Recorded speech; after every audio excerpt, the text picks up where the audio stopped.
আমার ছেলেটা যে এত বড় অপরাধ করছে এটা আমিও তাদের মেনে নিতে পারিনি। এত বড় অপরাধ করার পরও এটা মনে করেন যে এটা তো খুব খারাপ দৃষ্টিতে দেখা গেছে। এটা তারপরেও মন্ত্রী সাহেব জানে না, ওনার অজান্তে কেউ মামলা করছিল এটা বিরুদ্ধে। করার পরে আমি এটা জানতে পারছি, জানার পরে মন্ত্রী সাহেবকে জানাইছি। মন্ত্রী সাহেব জানার পরে এটা আমলে নিয়েছিল, আমলে নেওয়ার কারণে এরপরে বলছিল যে সেটা আমি দেখবো।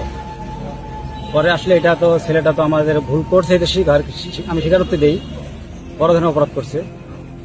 এইটা ওনার রাজনীতির সঙ্গে কোনো জড়িত না। কেন যে এই পোস্টটা করলো এটা আমি আজকেও এখনো আমি ভাবতে পারতেছি না।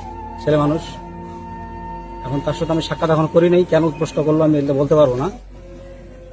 তাই মন্ত্রী সাহেব যে এত বড় একটা কাজ করবে, এত ভুল করার পরও সে তাকে ক্ষমা করে দিয়েছে, এটার জন্য আমি সারা জীবন করবো। আর জামিনটা তো হলেও সবকিছু ব্যবস্থা উনি করে দিচ্ছে, এটা কারো কোনো ইচ্ছা ছিল না। উনি জামিন শেষ না হওয়া পর্যন্ত ওনার যত রকম সুযোগ সুবিধা যা লাগে সব উনি করে দিচ্ছে।